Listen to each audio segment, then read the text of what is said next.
नमस्कार विद्यार्थी मित्रांनो, डायरेक्शन अकॅडमीच्या ऑनलाईन प्लॅटफॉर्मवर सर्वांचं स्वागत आहे. आजचा व्हिडिओ अत्यंत महत्त्वाचा आहे. जे विद्यार्थी राज्यसेवा पूर्व परीक्षा 2025 देत आहेत, तर राज्यसेवा पूर्व परीक्षा ही 9 नोव्हेंबरला होणार आहे. ओके, तर 9 नोव्हेंबरला होणारी जी एक्झाम आहे, तर त्यासाठी आता आपल्याकडं या ठिकाणी हे फक्त साधारण 8 दिवस राहिलेले आहे. मग या 8 दिवसामध्ये आपली जे या ठिकाणी प्रत्येक म्हणजे अभ्यास करणाऱ्या प्रत्येक विद्यार्थ्याची कंडिशन ही कशा पद्धतीने होत असते आणि त्याने नेमकं काय करावं, कोणते वे आउट्स आहेत आणि सर्वात महत्त्वाचं आहे की काय करण्यापेक्षा काय करू नये. आणि जे आपण या ठिकाणी डिस्कस करणार आहोत ते काही अनुभवाचे बोल आहेत. त्याचबरोबर प्रत्येक विद्यार्थ्याची सिच्युएशन जो अभ्यास करणार आहे त्याची अशाच पद्धतीने होत असते. त्यामुळं या ठिकाणी हा व्हिडिओ अत्यंत महत्त्वाचा आहे आणि हा व्हिडिओ शेवटपर्यंत पहा. काही गोष्टी आपण सांगणार आहोत तर तो फॉलो करण्याचा प्रयत्न करा. तर यामध्ये आपण शेवटच्या टप्प्यामध्ये आहोत, म्हणजे आपल्याकडे साधारण 8 दिवसाचा कालावधी आहे आणि 8 दिवसाच्या कालावधीमध्ये सगळ्यामध्ये काय आहे किंवा की एक एन्झायटी क्रिएट होती की आपलं काय होणार आहे, आपण अभ्यास केलेला आहे बरोबर, तर नेमकं परीक्षेमध्ये आठवेल का नाही. तर हे जेन्युइन या ठिकाणी सगळ्यांचे प्रॉब्लेम्स आहेत किंवा प्रॉब्लेम म्हणण्यापेक्षा काय आहे, हे सगळ्यांचे प्रश्न पडलेले असतात, सगळ्यांच्या डोक्यामध्ये हे प्रश्न असतात. पण मुद्दा काय आहे की ही परीक्षा 1 महिन्यापूर्वीच होणार होती बरोबर, म्हणजे तुम्ही 1 महिन्यापूर्वीच प्रिपेअर झालेला आहात. तर आता या ठिकाणी थोडं मेंटली प्रिपेअर होणं गरजेचं आहे आणि शेवटच्या टप्प्यामध्ये काही महत्त्वाच्या ज्या बाबी आहेत त्यामध्ये हे सर्वात महत्त्वाचं आहे, तुम्ही आतापर्यंत अभ्यास केलेला आहे, ठीक आहे, हे डोक्यात ठेवणं गरजेचं आहे. आणि जे शेवटी आपल्या जे डोक्यामध्ये असतं किंवा जे आपण जशा पद्धतीने आपण विचार करतो तशाच पद्धतीने रिफ्लेक्शन होत असतं. त्यामध्ये या ठिकाणी तुम्ही शेवटच्या टप्प्यामध्ये की जर एखादा प्रश्न आहे किंवा एखादा टॉपिक आहे जो या ठिकाणी की तुम्ही काय केलेला नाही की रिवाईज केलेला नाही किंवा तुम्हाला डाऊट आहे की अरे तो बरोबर आहे का नाही, डेफिनेटली तोच टॉपिक जो आहे या ठिकाणी एक्झामला येतो. माझं स्वतःचं एक्झाम्पल घ्यायचं तर जेव्हा UPSCचं प्रिपरेशन करत असताना या ठिकाणी लँडलॉक कंट्रीबद्दल की शेवटी माझ्या डोक्यामध्ये म्हणजे जेव्हा या ठिकाणी की एक्झामचे डे आला आणि एक्झामच्या दिवशी काय झालं की या ठिकाणी माझ्या डोक्यामध्ये एक प्रकारे काय झालं की एन्झायटी क्रिएट झाली की अरे की तो टॉपिक जो आहे तो आपला वाचला नाही. म्हणजे आता जेव्हा आपण हॉलमध्ये जाणार आहोत, एक्झामसाठी हॉलमध्ये जाणार आहोत, तेव्हा या ठिकाणी हे झालं की अरे की आपण तो टॉपिक वाचला होता, परंतु या ठिकाणी त्या लँडलॉक कंट्रीज कोणत्या आहेत बरोबर, तर याबद्दल या ठिकाणी थोडं एन्झायटी क्रिएट झाली की अरे की तो आपण जर वाचला असता तर नेमकं जसंही पेपर ओपन केला तर पेपरमधल्या पहिल्या पेजवरच तो जो प्रश्न अपेक्षित होता, ओके, तर तोच प्रश्न आला आणि तो या ठिकाणी प्रश्न चुकला. मुद्दा काय आहे या ह्याच्यामध्ये, शेवटी तुम्ही या ठिकाणी शेवटच्या दिवसामध्ये 8 दिवसामध्ये जशा पद्धतीने विचार करणार आहात तशाच पद्धतीने गोष्टी रिफ्लेक्ट होणार आहे. त्यामुळं काही गोष्टी आपल्याला टाळणं गरजेचं आहे.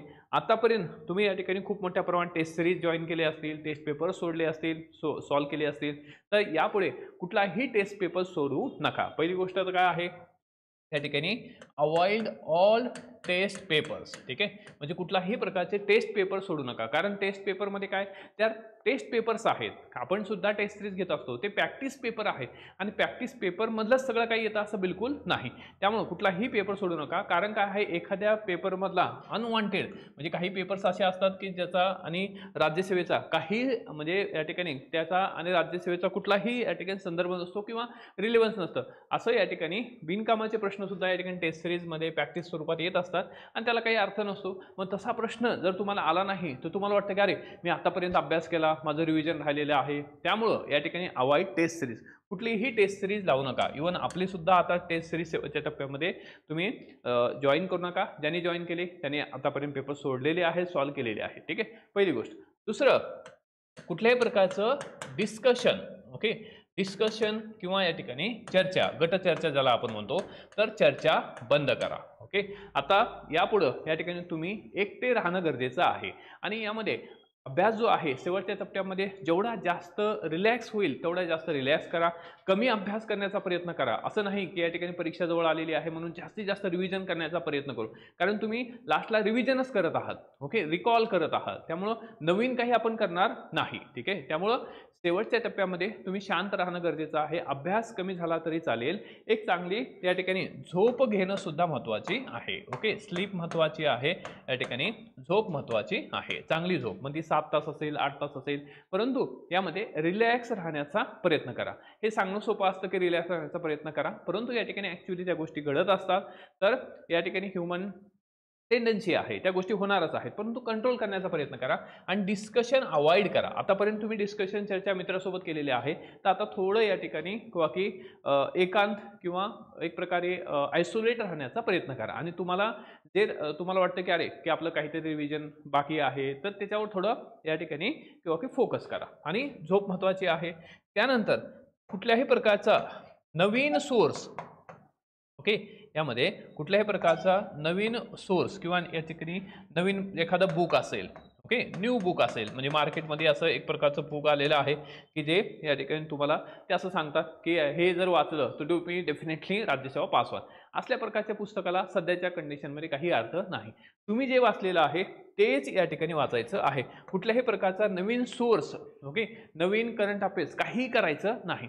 जे केलेलं आहे त्याचं व्यवस्थित रिव्हिजन करा. ठीक आहे. जो पॉईंट तुम्हाला समजला नाही तो या ठिकाणी समजून घेण्याचा प्रयत्न करा. आणि एखादा पॉईंट, समजा सायन्समधला एखादा पॉईंट असेल, एखादा या ठिकाणी टॉपिक असेल जो तुम्हाला समजलाच नाही, केमिस्ट्रीमधला एखादा, तर एखादा फॉर्म्युला असेल जो समजलाच नाही तर लिव्ह इट.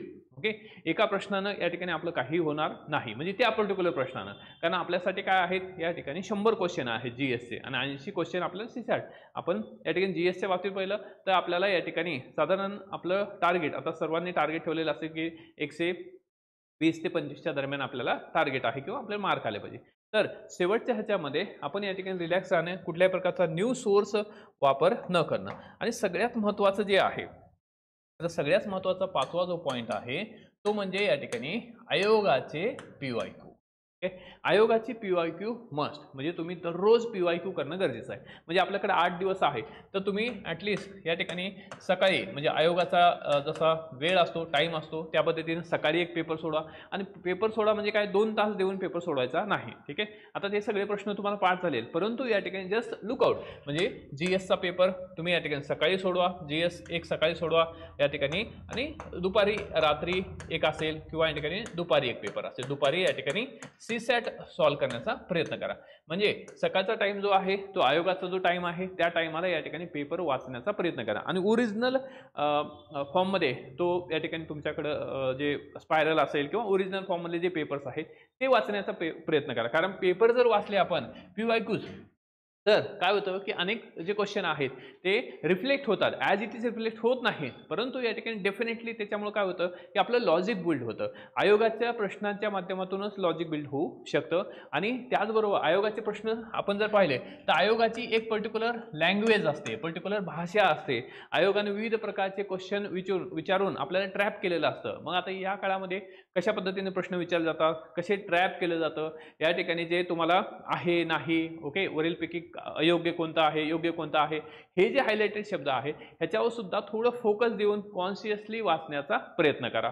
आणि दररोज तुम्ही या ठिकाणी सकाळी ॲटलिस्ट 1 तास तरी, म्हणजे आयोगाच्या याच्यानुसार या ठिकाणी तुम्ही ॲटलिस्ट 2 तास न देता 11 ते 12 1 तास द्या. ओके, परंतु आयोगाचे पेपर या ठिकाणी ओरिजिनल फॉर्ममध्ये, म्हणजे मराठी इंग्लिशमध्ये जो पेपर आहे त्या पेपरच्या ह्याच्यामध्ये सिस्टीममध्ये किंवा तशा प्रकारच्या बुकलेट स्वरूपात तुम्ही वाचणं गरजेचं आहे. नंतर दुपारी सीसॅट सॉल्व्ह करा. ठीक आहे, म्हणजे तुम्हाला इथं सुद्धा 1 तासामध्ये तुम्ही सीसॅट सॉल्व्ह करा. आणि त्यामध्ये सुद्धा थोडे पॅसेज जे आहेत शेवटच्या क्षणी पॅसेज वाचत राहा. तुम्हाला या ठिकाणी काही पझल्स असतात किंवा या ठिकाणी रिझनिंग असतं, तर या ह्याच्यामध्ये की ज्यामधून आपली काय होणार नाही, एन्झायटी क्रिएट होणार नाही, ती कमी होईल आणि आपण खूपच काही स्वतःवर डाऊट क्रिएट करणार नाही. तर अशा गोष्टी आता करणं गरजेचं आहे. आणि रात्री परत या ठिकाणी एखादा GSचा या ठिकाणी PYQचा जो पेपर आहे किंवा राज्यसेवेचा, विशेषतः आता राज्यसेवेचेच पेपर पाहणं गरजेचं आहे आणि तो अभ्यासणं गरजेचं आहे. आणि हे करत असताना तुम्ही या ठिकाणी तुमचे स्कोरिंग सब्जेक्ट जे आहेत ते तुम्ही डेफिनेटली स्ट्रॉंग केले असतील. जसं पॉलिटी आहे, 15 पैकी 15 मार्क घेता येतात. ठीक आहे, त्याला रिवाईज करा. आणि रिव्हिजन करते सुद्धा ज्या गोष्टी आपल्याला सहज लक्षात आहेत त्याचं रिव्हिजन करायची गरज नाही. म्हणजे ज्या गोष्टी आपल्याला विसरतोय त्याच गोष्टींचं तुम्ही रिव्हिजन करणं गरजेचं आहे. त्यामध्ये विशेषतः पॉलिटी असेल, इकॉनॉमिक्स असेल, जॉग्राफी प्लस इन्व्हायरमेंट असेल. ठीक आहे, तर हे जे 3 सब्जेक्ट आहेत हे या ठिकाणी स्ट्रॉंग करा, कारण ह्याच्यामध्ये खूप चांगले मार्क्स आपल्याला येतात. इव्हन दो आपल्याला बाकीचे जे सब्जेक्ट आहेत ते पण या ठिकाणी काय करायचे आहेत, रिवाईज करायचे. करंट असेल, हिस्ट्री असेल आणि सायन्स असेल. आता सायन्सचा महत्त्वाचा मुद्दा काय आहे, साधारण 22 ते 25 क्वेश्चन येतात, परंतु यामधले सर्वच क्वेश्चन काय आपल्याला येऊ शकत नाहीत, कोणालाच येणार नाहीत. त्यामुळं त्याचे लिमिटेशन सुद्धा आपल्याला माहीत असले पाहिजे. खूपच काही या ठिकाणी सायन्सच्या मागं लागण्यात काही अर्थ नाही.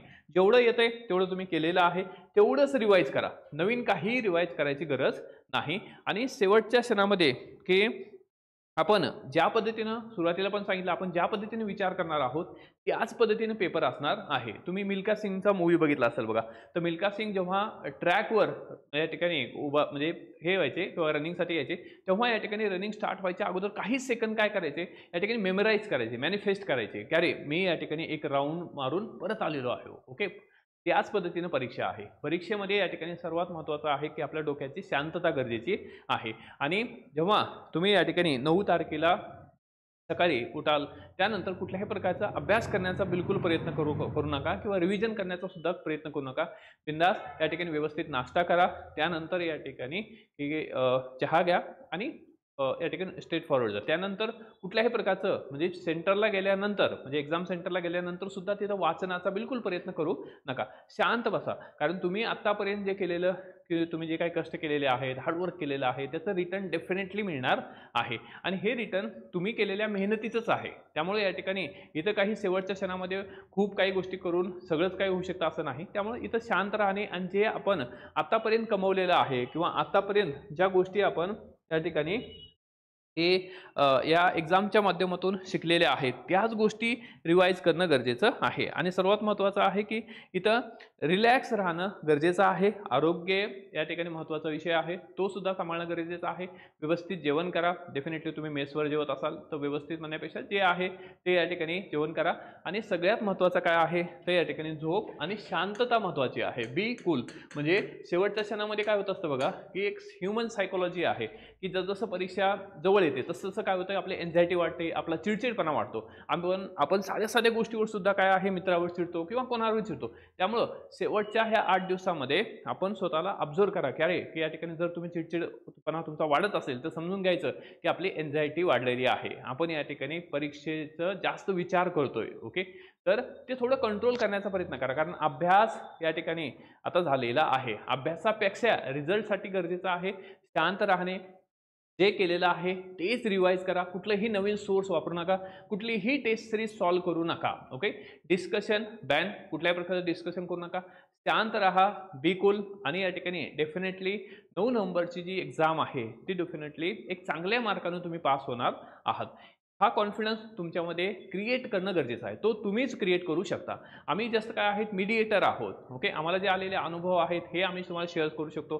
त्यामुळं या ठिकाणी स्वतःचा कॉन्फिडन्स बिल्ड करण्याचा प्रयत्न करा आणि डेफिनेटली येणाऱ्या 9 नोव्हेंबरला तुम्ही चांगल्यातला चांगला स्कोर येणार आहे. आणि सकाळचं सत्र संपल्यानंतर म्हणजे या संडेच्या 9 नोव्हेंबरच्या पेपरला सकाळचं सत्र संपल्यानंतर कुठल्याही प्रकारनं वाचन करण्याचा प्रयत्न करू नका.